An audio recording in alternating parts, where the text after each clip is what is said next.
a esta sesión del segundo panel de las Jornadas Monetarias y Bancarias 2020 del Banco Central de la República Argentina. Mi nombre es Horacio Aguirre, soy gerente de foros multilaterales en el área de investigaciones económicas del Banco Central y nos encontramos hoy junto a Arnaldo Bocco, director del Banco Central de la República Argentina, para presenciar junto a ustedes la ponencia del doctor José Darío Uribe, presidente ejecutivo del Fondo Latinoamericano de Reservas. José Darío Uribe es presidente ejecutivo del Fondo Latinoamericano de Reservas. Durante 12 años fue gerente general del Banco de la República de Colombia, después de haber ocupado los cargos de gerente técnico y subgerente de estudios económicos de esa entidad. Ha sido catedrático en varias universidades y recibido reconocimientos nacionales e internacionales. Tiene un doctorado en Economía de la Universidad de Illinois en Urbana-Champaign, es economista por la Universidad de los Andes y administrador de empresas por la Universidad EAFIT. El doctor Uribe se referirá a los desafíos que impone la crisis del COVID-19 a los bancos centrales de nuestra región. Bienvenido, José Darío. Es un gusto tenerte con nosotros en las Jornadas Monetarias y Bancarias. Cuando quieras puedes comenzar. Muchas gracias, el gusto es mío. Quiero comenzar agradeciendo al Banco Central de la República Argentina y en particular a su presidente, el doctor Miguel Ángel Pecci, por la muy amable invitación que me han hecho para participar en estas jornadas monetarias y bancarias del Banco Central. Quiero al mismo tiempo darle un saludo muy especial a todos los que nos están viendo y quiero ir directamente a la presentación que tiene como título Suramérica y el COVID-19, respuestas de los bancos centrales y retos a futuro. Como bien lo dice el título, el propósito central es analizar fundamentalmente algunos de los retos a futuro que tienen los bancos centrales en este mundo del COVID-19 y la respuesta que ha tenido de política monetaria y, por supuesto, una primera parte es una muy rápida visión sobre cuáles han sido los principales impactos reales y financieros del COVID-19. Como es bien sabido, la pandemia del COVID y la rápida y profunda contracción económica han sido características de todas las regiones del mundo y Sudamérica y América Latina en general no han sido la excepción. Al mismo tiempo, donde sí hay algo de diferencia en particular con los países avanzados, es que Sudamérica y América Latina han tenido que enfrentar con espacios de política monetaria y fiscal más limitados comparados con los del mundo avanzado, con sistemas de salud débiles y altos niveles de pobreza e informalidad. Antes del choque del COVID-19 que comienza en el primer trimestre del presente año, la región ya venía creciendo poco y con vulnerabilidades. Y a pesar de todo esto, creo que es correcto decir que las respuestas de política monetaria, fiscal y financiera han sido históricamente muy fuertes en muchos países de la región. Los retos, por supuesto, a futuro son enormes y complejos y vamos a ver algunos de ellos.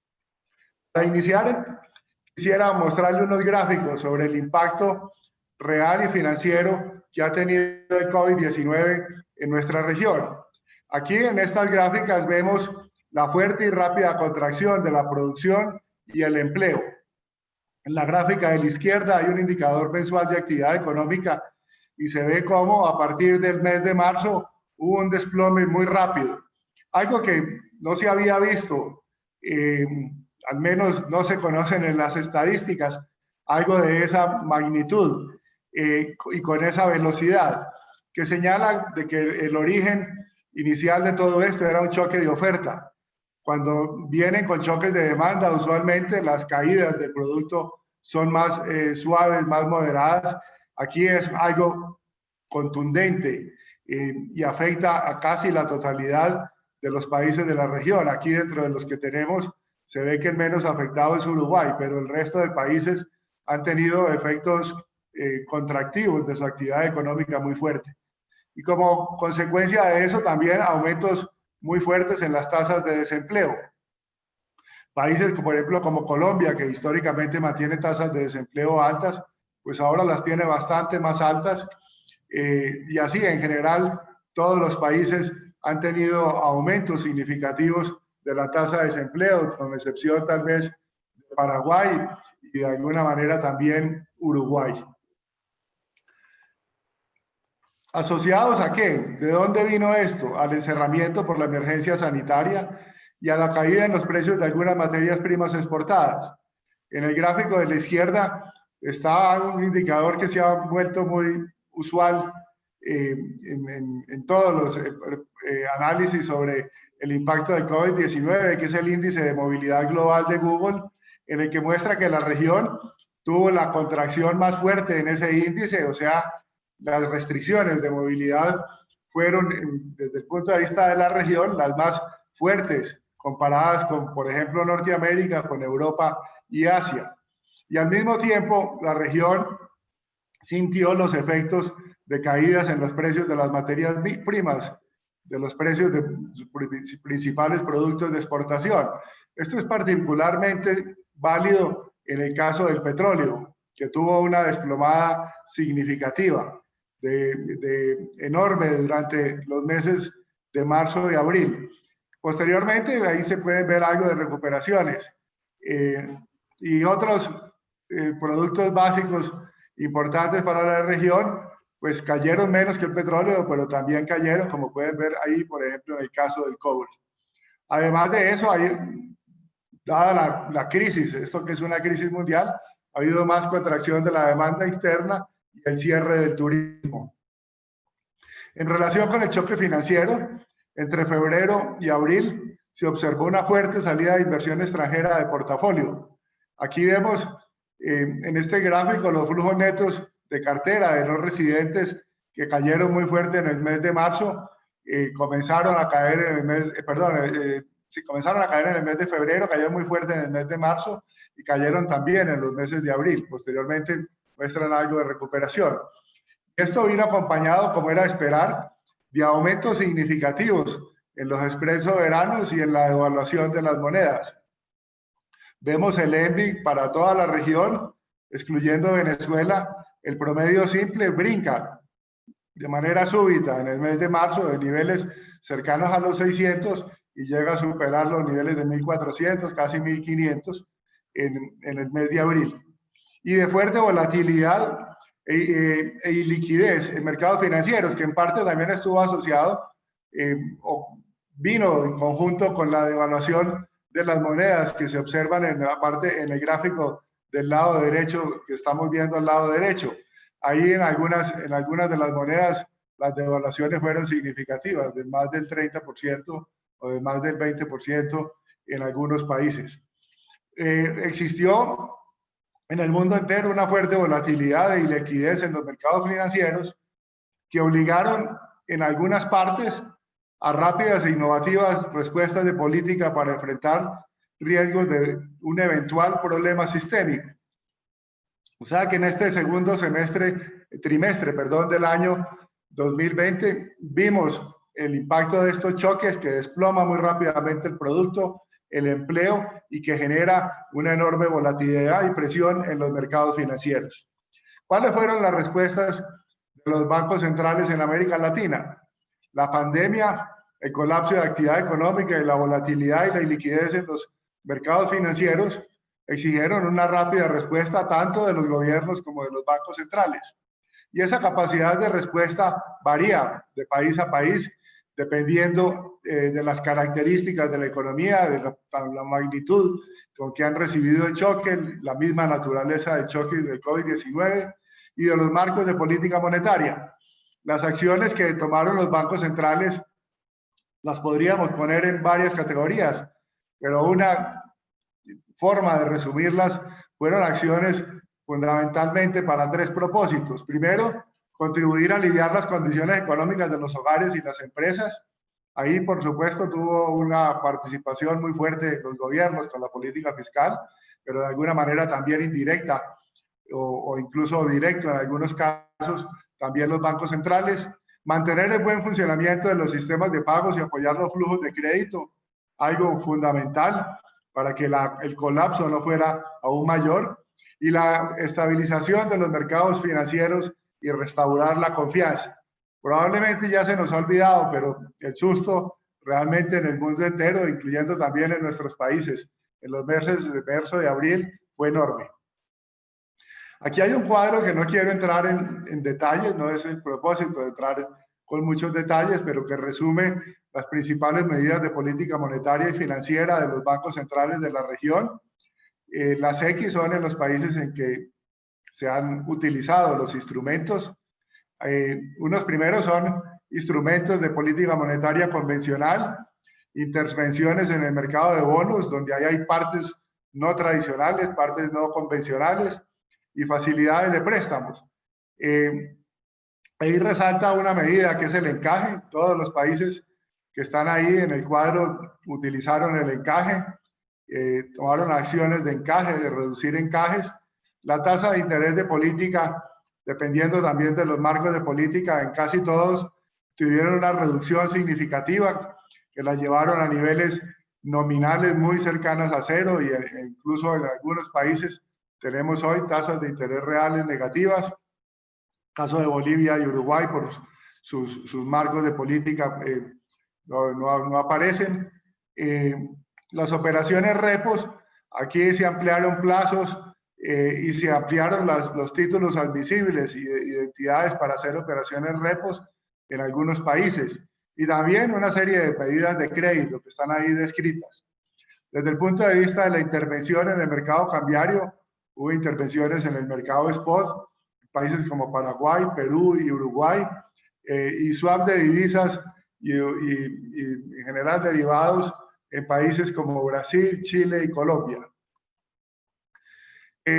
También existieron una serie de acciones de reglas prudenciales y clasificación.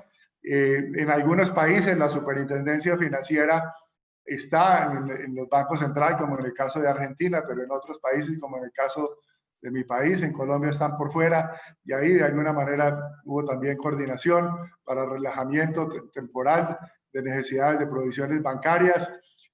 Chile, que venía muy con el propósito de ir aplicando las normas de Basilea III, pues ahí hubo una revisión de la aplicación de esas normas. Y otras medidas ahí resalta la línea de crédito flexible del Fondo Monetario Internacional, una línea que tenía Colombia desde el año 2009, pero que fue ampliada hace un par de meses, y se le unieron a este grupo de países con línea de crédito flexible Chile y Perú. Brasil es el único país de la región que tiene el acceso a swap de la Reserva Federal, y hay otras medidas que no quiero entrar en detalle, pero que todo esto muestra la gran cantidad de acciones y de medidas instrumentos que han empleado los bancos centrales, algunos con enorme intensidad. Recuérdense que anotaba, por ejemplo, que la tasa de interés en algunos países está por primera vez en su historia, en términos nominales, muy cercano a cero, y existe también en un buen número de países tasas de interés negativas. Todo esto se dio en un contexto de un muy fuerte aumento del déficit fiscal y de deuda pública.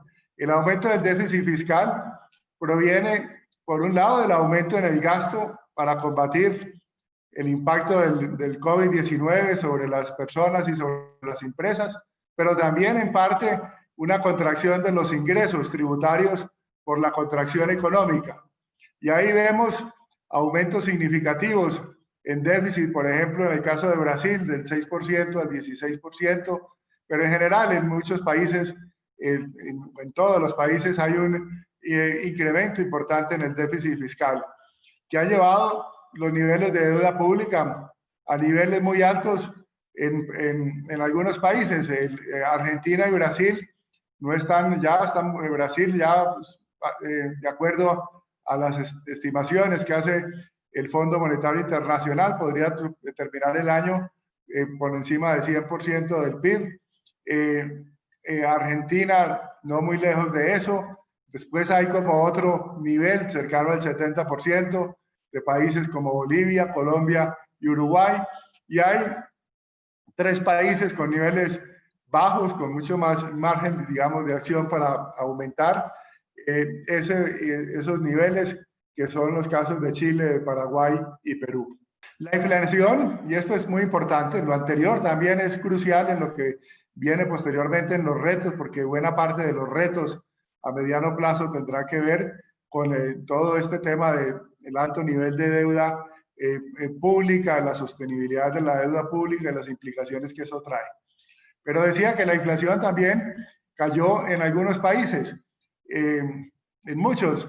Algo se ha movido recientemente, pero existió una caída de la inflación que de alguna manera refleja que el impacto de oferta que debería haber subido fuertemente la inflación, fue superado por una contracción de demanda, tanto de demanda interna como de demanda externa, que terminó dominando el impacto de oferta, y tal vez por esa razón ha caído la inflación en algunos países. Ahí resalta, por ejemplo, el caso de Argentina, con inflaciones que comienzan el año no muy lejos del 50%, y que ahora en el mes de septiembre está un poco por encima del 30%.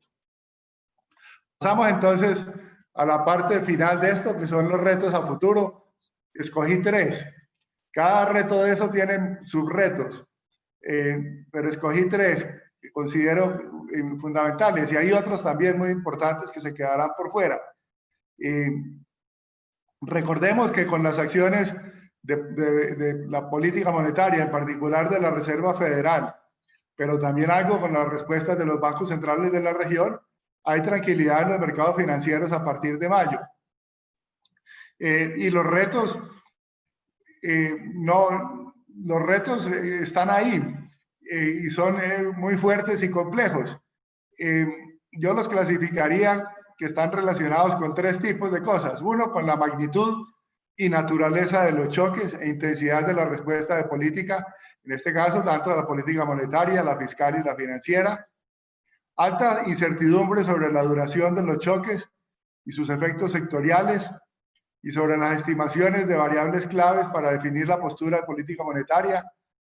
Por ejemplo, siempre ha sido difícil, pero ahora será más difícil saber en dónde está la llamada brecha del producto, que en muchos esquemas de política tiene una parte, es un elemento central en toda la discusión de la postura monetaria. Cómo descomponer los choques de oferta y de demanda que mencionaba anteriormente. La tendencia de la inflación, cuál es su componente de largo plazo. Tarea difícil siempre, pero ahora aún más con este tipo de choques. Y el llamado límite inferior efectivo de tasa de interés, aquella tasa de interés que si se baja más de un punto puede llevar, por ejemplo, a fugas de capitales. Los 3 retos que voy a considerar tienen que ver con el manejo de la volatilidad y las sorpresas de los flujos de capital externo, con enfrentar contagios del sistema financiero o de dominancia fiscal, y el diseño de estrategias efectivas de salida. Comencemos con el manejo de los flujos de capitales. El reto es manejarlos con éxito. Esto no es una tarea fácil. En la historia de nuestros países, muchas de las crisis estuvieron asociadas en momentos de paradas súbitas de capitales y en algunos casos acompañadas por salidas de capitales de los nacionales al tiempo de esa parada súbita de entrada de capitales. De hecho, el profesor Guillermo Calvo es el gran teórico de todo esto. Tiene una amplia literatura sobre todas estas posibilidades de paradas súbitas de los capitales y sus implicaciones.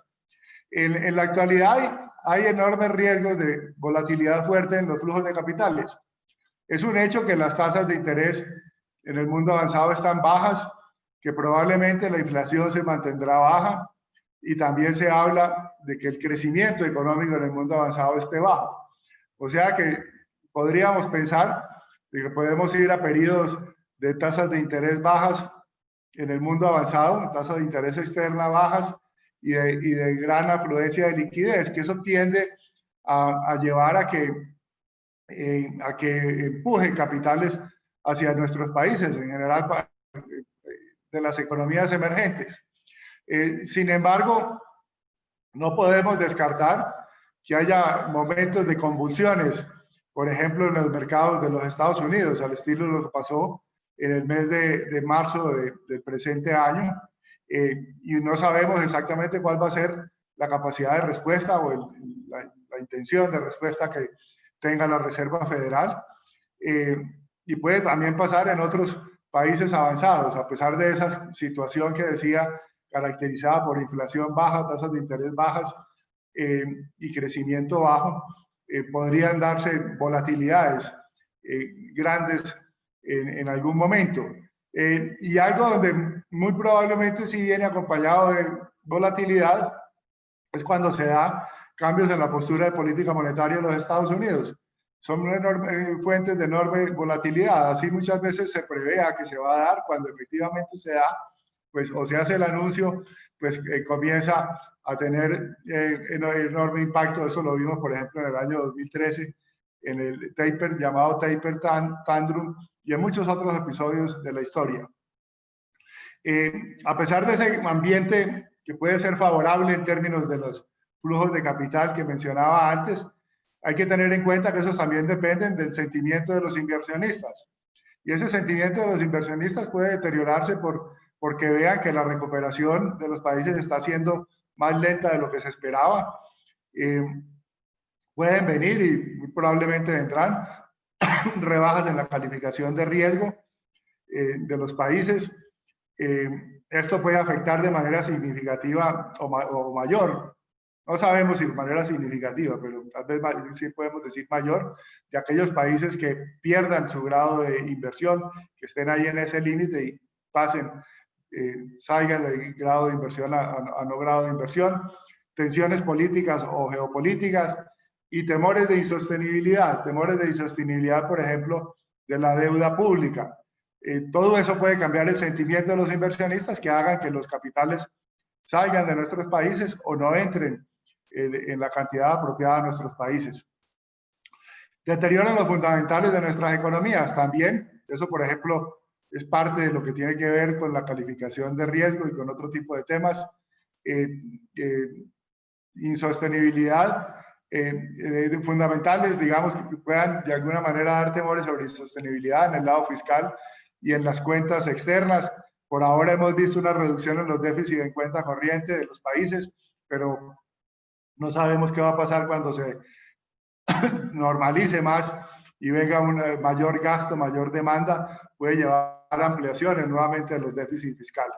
E incoherencias de política monetaria, políticas monetarias que se queden en una posición expansiva por un periodo muy prolongado y que no respondan a cambios en las condiciones externas. Eso puede llevar por fuera a flujos de salida de capitales.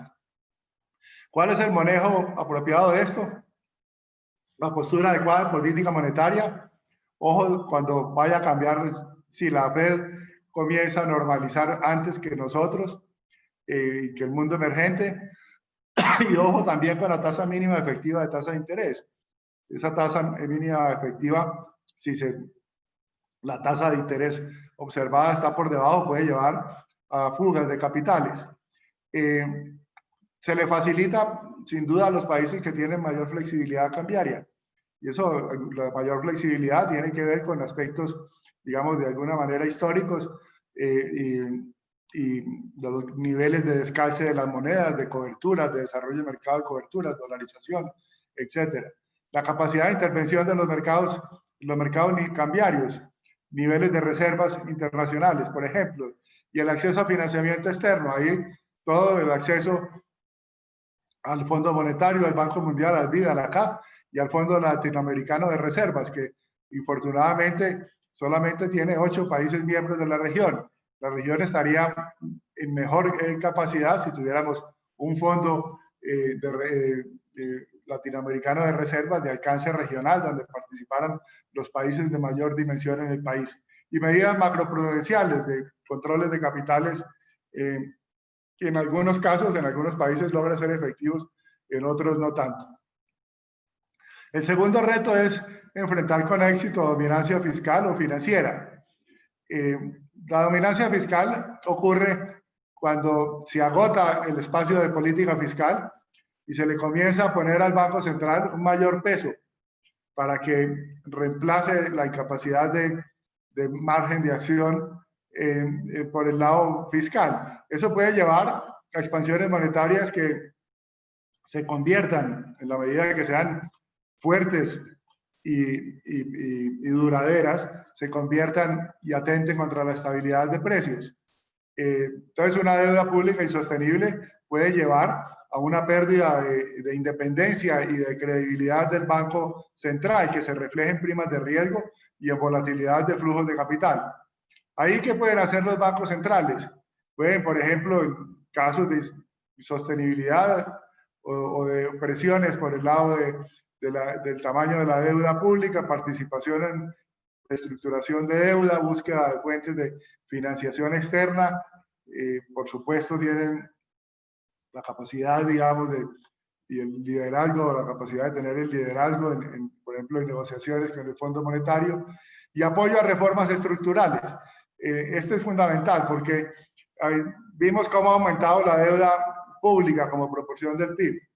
Ese aumento debería ser de una sola vez, pero probablemente no va a ser, porque algunas cosas de gasto van a ser difíciles posteriormente de llevar a la situación previa al impacto del COVID. Y eso genera presiones y temores sobre sostenibilidad, pero para eso un aspecto muy importante es que los países se comprometan y vayan mostrando señales de que están comprometidos a realizar reformas estructurales, no solo en el campo fiscal, sino también en otros campos que permitan un mayor crecimiento y un mejor funcionamiento de las economías y por lo tanto una mejor capacidad de pago de la deuda en el futuro. Algo similar puede ocurrir también por el sistema financiero, cuando hay debilidades grandes en el sistema financiero. La estabilidad macro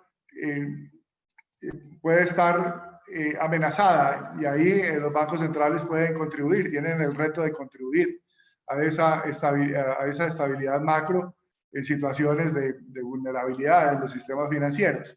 Los riesgos son de múltiples formas, el proceso de deterioro de las condiciones de las financieras y de las empresas y de las familias. Mucha gente perdió su ingreso, muchas empresas perdieron su ingreso, su caja, han tenido alivios algunos, otros no los han tenido. Posteriormente puede que definitivamente no logren sobrevivir las empresas y las condiciones financieras tanto de empresas como familias se dañen de manera permanente, vengan incapacidades de pago y por lo tanto eso termina afectando la solvencia y los balances del sistema financiero. Al mismo tiempo podría existir riesgos sobre burbujas en precios de activos en algunas partes del mundo que después lleven a problemas. Esto puede ocurrir fundamentalmente, tiende a hacerlo cuando hay periodos muy bajos, periodos muy largos de muy bajas tasas de interés. Y aumentos en la aversión de riesgo, ya hemos hablado de esto, que puede llevar a retiros masivos de depósitos o salidas de inversionistas, tanto nacionales como extranjeros. El papel de los bancos centrales aquí es el de suministrar liquidez, dependiendo de la fase de crisis. Si es un problema de liquidez, por supuesto el Banco Central es protagonista y debe ser protagonista. Y si es un problema de solvencia, ahí ya sí es otra cosa y el protagonismo debe venir más en el lado del gobierno. Medidas macroprudenciales y de coordinación. Los bancos centrales tienen la capacidad técnica fuerte que puede permitir y jugar un papel importante en la coordinación. Por último, diseños de estrategias efectivas de salida. ¿Cómo salimos de todo esto después de semejante choque y semejante respuesta de políticas y las enormes complejidades de la economía política que pueden venir, por ejemplo, cuando se quiera o ya no se pueda, no haya margen para continuar con los apoyos a las personas en la magnitud que se estaban haciendo o que se deban eliminar los apoyos excepcionales a las personas. Todo eso puede llevar a una gran complejidad, por ejemplo, para apoyar reformas estructurales en la dirección que anotaba antes. Ese proceso de salida tiene un elemento central, que es que no debe ser prematuro. Si es prematuro, puede abortar la recuperación económica, volver a profundizar la crisis. Ni debe ser tardío, que ponga en riesgo la estabilidad de precios y financieras. Ese es un balance muy difícil porque no sabemos, y es muy difícil saber con precisión cuál va a ser la senda de recuperación de la economía. No tenemos en este momento certeza de cuándo vamos a tener controlado el virus, cuándo vamos a poder vivir, digámoslo así, normalmente con el virus, bien sea porque venga una vacuna o porque venga una prueba que sea de bajo costo y de uso inmediato y de resultado inmediato para saber si la persona tiene el virus o no y puede funcionar cerca de otras personas o no. Tenemos la enorme heterogeneidad sectorial. Hay sectores mucho más afectados que otros. Podemos tener situaciones de sectores que les está yendo, que les va muy bien y otros muy mal. La demanda mundial, no sabemos bien, trabas al comercio, cadenas de valor, los precios de materia prima que son fundamentales pueden bajar o quedarse en niveles bajos, etcétera. Impacto de los instrumentos empleados en los balances de los bancos centrales. Los bancos centrales, algunos de ellos tienen en su balance, por ejemplo, bonos corporativos y bonos públicos. Ahí pueden venir dificultades o impactos en los balances, como mencionaba también, en los balances del sistema financiero, que de alguna manera estén asociados a los alivios a personas y las empresas y hagan más dificultades, generen más dificultades de recoger todo ese impulso. ¿Qué se necesita para eso? Se necesita una coordinación muy efectiva de la política monetaria, de la fiscal y de la financiera. Y eso es más fácil decirlo que hacerlo.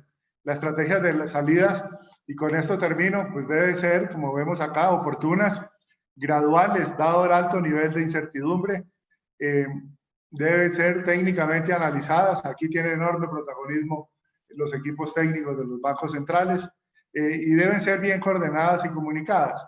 No son tarea fácil. Con esto entonces quisiera concluir.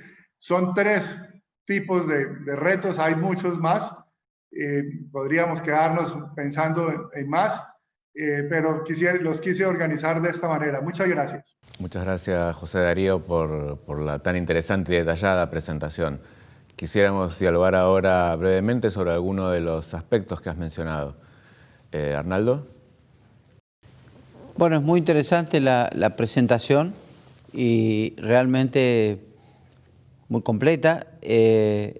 Sería conveniente que en el contexto en el cual estamos viviendo en la región, en donde hemos tenido un proceso desigual de impacto del COVID en distintos países, algunos ha sido mucho más intenso y otros ha sido menos severo, como se ha expresado también en la presentación, en los cuadros y en las gráficas. Sin embargo, uno visualiza en estos días una vuelta a un recrudecimiento, ya sea de este propio problema generado por la crisis sanitaria y por otro lado también algo muy parecido a la emergencia de nuevos impactos que va a tener el segundo ciclo. ¿Cómo te parece, José, que esta segunda fase, cuando llegue a América Latina, que inevitablemente va a llegar, toma a los bancos centrales latinoamericanos cuando aún todavía no terminó la primera? Pero es seguro que aquello que estamos viendo en estos días en Europa, con grandes impactos de lockdown en muchos países y mucho más severos que los que tuvieron hace meses atrás, nos genera un contexto de crisis y de impredecibilidad muy, muy alto. Entonces, ¿cómo estás viendo que América Latina debiera encarar esto? Bueno, este es un enorme reto y está asociado a lo que mencionaba al final de la presentación, de que es muy difícil, por ejemplo, saber cuándo logramos el control del virus y cómo se comporta este. Se están viendo segundas olas en Europa. Eh, eh, Falta ver qué pasa en la región. Hay gran cantidad de trabajos y de teorías que hay detrás para explicar esto, que podrían llevar a que, por ejemplo, en algunas, particularmente en las zonas tropicales, no vengan tan fuertes esas segundas olas, pero en los países que tienen estaciones y estaciones marcadas puede venir con más fuerza ese tipo de olas. Ahí tiene que ver con la capacidad de qué tanta, llamémoslo así, cuerda puede tener tanto los gobiernos como los bancos centrales para continuar con los alivios si hay un recrudecimiento nuevamente del virus y de alguna manera lleven o obliguen a tomar acciones que tengan impactos significativos sobre la actividad económica y va a depender entonces de qué tanta capacidad le queda y qué tanto le queda en el tanque fiscal y en el tanque monetario a los países. Ahora viene un punto central sobre eso y es que tiene que ver con las acciones de encerramiento, de los llamados lockdowns en inglés. Ya hay, digamos, pareciera un agotamiento y una dificultad mucho mayor para repetirlos y repetirlos en esa magnitud. Entonces, eso de alguna manera puede abrir algo de espacio a que las presiones por el lado económico sean menores, pero al mismo tiempo con la enorme dificultad de que sin los lockdowns vengan aumentos en los casos del virus y de las muertes. Yo tengo una segunda pregunta más optimista, digamos, que lo que venimos hablando. Tal vez en algún momento vamos a tener un escenario de transición. Creo que hay un punto interesante. Nosotros vivimos aquí hace unos años el ingreso de Argentina a la Corporación Andina de Fomento, hoy llamado Banco Sudamericano de Desarrollo. Fuimos uno de los últimos en ingresar a la Corporación Andina de Fomento en ese entonces. Y fue interesante porque costó ingresar. Posteriormente exploramos la posibilidad de ingresar al FLAR y había un problema, sobre más bien de carácter técnico, pero no político, digamos. Yo creo que la etapa que viene va a ser una de nuevo multilateralismo y los bancos centrales probablemente deban avanzar hacia un proceso subregional de administración de sus reservas. Entre los casos exitosos que uno ve está el de la iniciativa Chiang Mai en el mundo, digamos, y en Asia. Y yo creo que nos está faltando iniciativa para seducir a países grandes para ingresar al FLAR, que implica ingresar con nuestras reservas y con nuestro espíritu, digamos, de participación en organismos regionales, pero también necesitamos que el FLAR esté más activo y más flexible con respecto a los países. ¿Cómo ves eso en el futuro, digamos, que sería un reto importantísimo para tomar distancia de los caminos tradicionales que se siguieron en el pasado? Sí, yo creo que hay una debilidad que tiene la región es no tener un FLAR, un Fondo Latinoamericano de Reservas, que lo llamamos de alcance regional, que incorpore al menos los países de mayor tamaño de la región. Allá en el sur, pues tenemos que países, empezando por Argentina, Brasil, Chile, no son miembros del FLAC. Y hacia el norte, México no es miembro del FLAC. Yo creo que la situación sería mejor para, por ejemplo, enfrentar este tipo de riesgos que anotábamos ahí, de momentos en que hay paradas de los flujos de capital o salidas súbitas de los flujos de capital, pues se requieren organismos como el FLAC, y sería de enorme importancia que este fuera un FLAC mucho más fuerte y mucho más potente. Yo he venido, llevo ya más de 2 años en la enorme lucha de buscar que ojalá incluso se pusieran de acuerdo los países grandes que no están miembros del FLAC para que entren, y así, de esa manera, tenemos un organismo regional, financiero regional, que tenga músculo grande, como por ejemplo la Corporación Andina de Fomento como Banco de Desarrollo, tiene sin duda músculo grande, porque ya tiene a 19 países miembros, y nació exactamente igual que el FLAC, 7 años antes, pero nació igual, los 5 países andinos, pero ahora son 19 y tiene un enorme impacto como banco de desarrollo. Ahora necesitamos tener un FLAC que sea equivalente a eso, y que ojalá tenga muchísimos países miembros, pero muy especialmente los países más grandes, los 4, por ejemplo, que anotaba.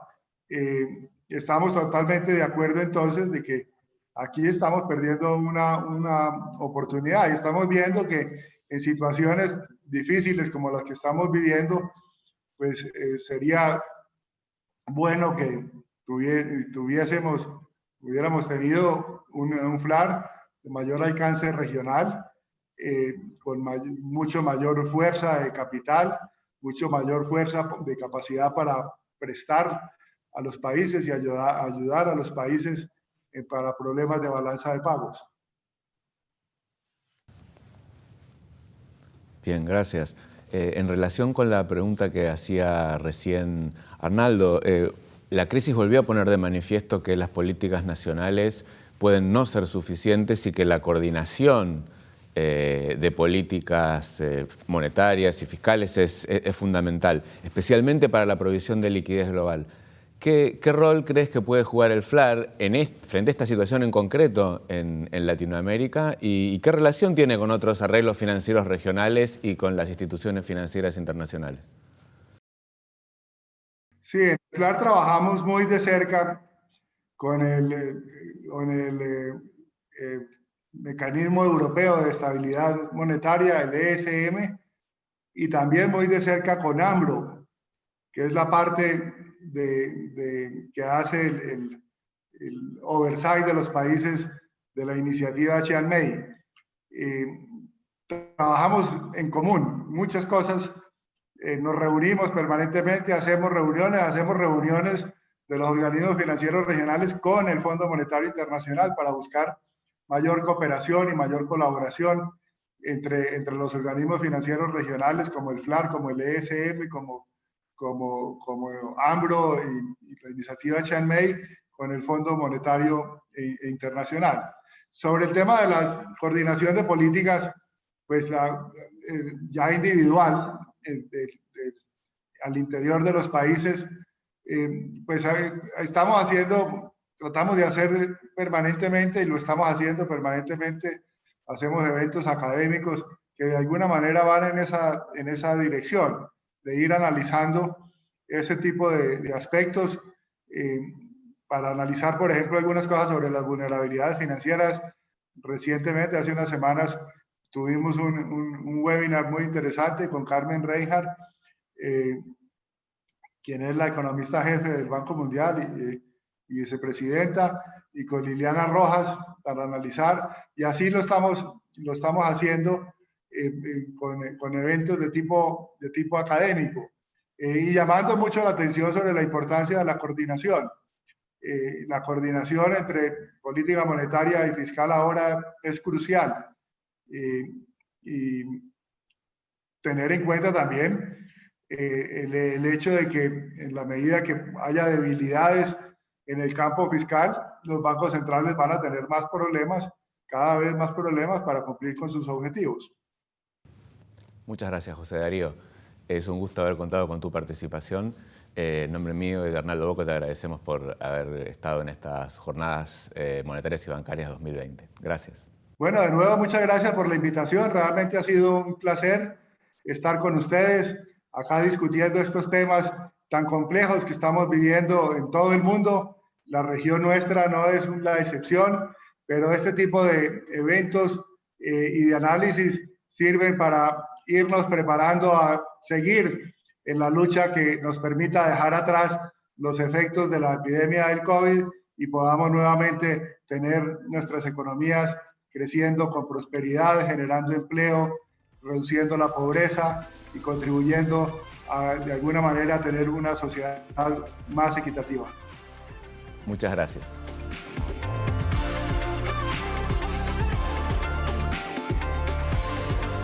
Esperamos que hayan disfrutado de las ponencias de este panel. Los esperamos el próximo miércoles a las 10 de la mañana.